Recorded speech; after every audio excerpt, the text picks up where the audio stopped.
Welcome back to Busted Open, the one and only Stephanie McMahon.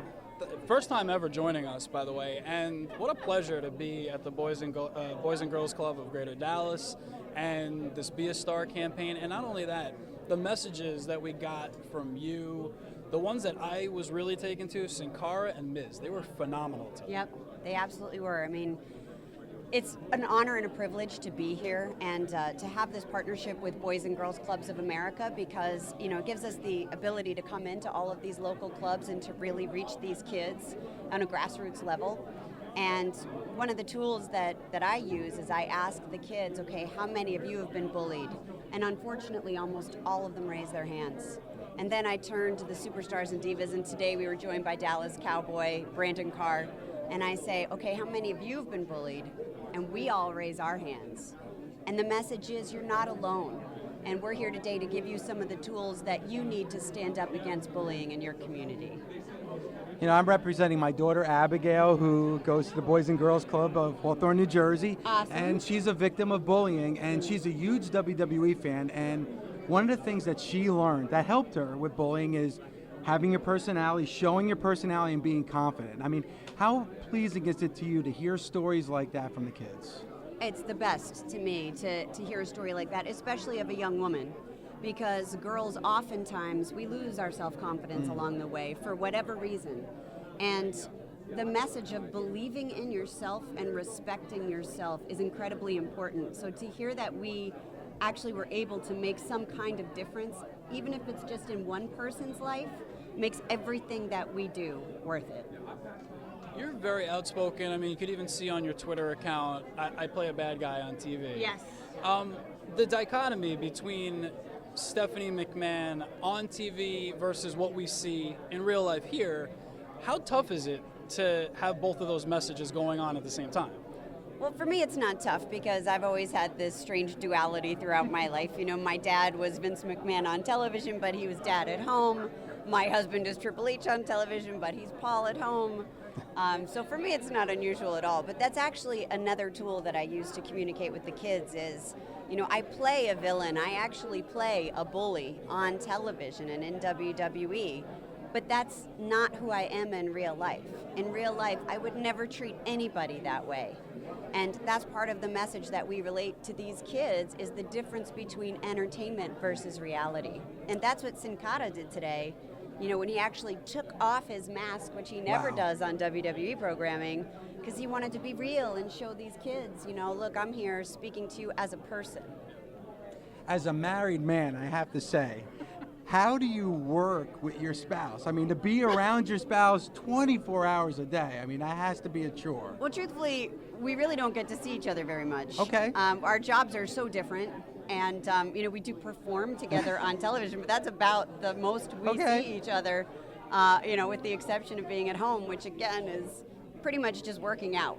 Like, I know, our midnight workouts. So that's our bonding time, But I wouldn't mind being around him 24/7, Of course, I'm just saying. My husband is pretty amazing. And I would love to be around my wife 24 hours a day. So, honey, please don't take that the wrong way. We talk about your husband. We'll get back to him in a second. He's kind of have a big day on Sunday coming up. But your dad, the work relationship between you and he, and obviously it seemed like you're destined for the business, and obviously you've grown up, and now watching you, I believe Miss McMahon was Busted Open Heel of the Year last year, so very prestigious award. I didn't win Heel of the Year. No, Mrs. McMahon, you. Thank you.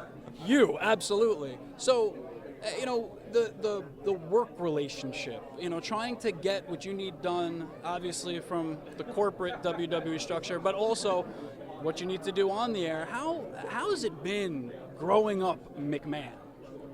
Growing at McMahon sounds like the title of a book. It's been entertaining. It's been anything but boring, I'll say that. I've been in love with WWE since I can remember. I used to watch, when my dad was a commentator, and, I had my favorites, and they were always the heels. They really were. I really just was never into the good guys. I don't, go figure.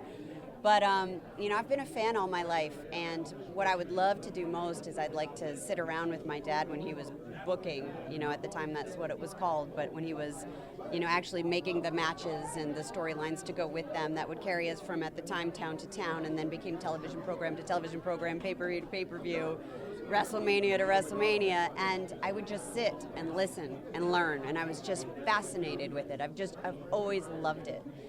But that doesn't mean that working in a family business is easy.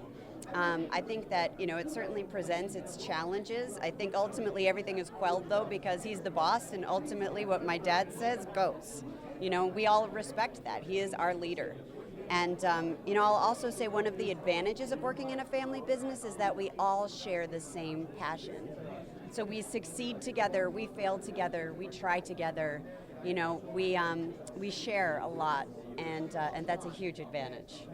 The great thing about the WWE is you have fans that are 10 years old, like some of the kids here today, and you have fans that are well into their 60s and 70s. That's right. So on Sunday, Roman Reigns comes out. There's going to be a lot of happy 10 to 12-year-olds, but then there's going to be a lot of adults, like around my age, that are going to be booing him. What's that like for you? Why would you boo him?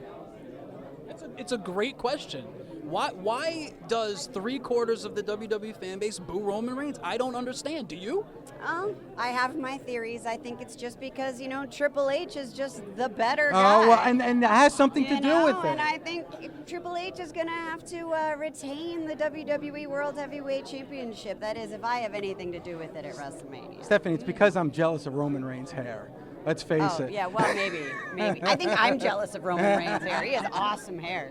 Great hair. All right, one more question. Obviously, you have a lot to lose if your brother does beat The Undertaker. It's not even, let's think about it. Then The Undertaker's never wrestling at WrestleMania again, which that bothers me, to be honest. There's a lot on the line. There's a lot on the line. There's a lot on the line, and again, how could, from a storyline standpoint, how could my brother stand a chance against The Undertaker in Hell in a Cell, no less? And I think, my dad was certainly stacking the deck. From a personal standpoint, we'll have to see. 100,000 at AT&T Stadium? That's what we hope for. We hope to break our record that was originally set all the way back at WrestleMania 3 of 93,173 people. And let me just say, for the record, I remember what it was like to be there and to look out at all of those people and to see Andre the Giant, my favorite, who looked to be absolutely like matchbox size from that great of a distance. And, that won't happen at AT&T Stadium because also they have that big giant board, and the way the whole stadium's engineered, it really is engineered for the ultimate fan experience, and that's exactly what we're going to deliver. Hey, look, we covered a Super Bowl here. It is an incredible atmosphere. You had a huge part in bringing WrestleMania to Dallas and to AT&T Stadium. So just in general, congratulations on that. Can't wait to be at WrestleMania. Can't wait to be a part of this weekend. And thanks for your hospitality. Absolutely. Thank you.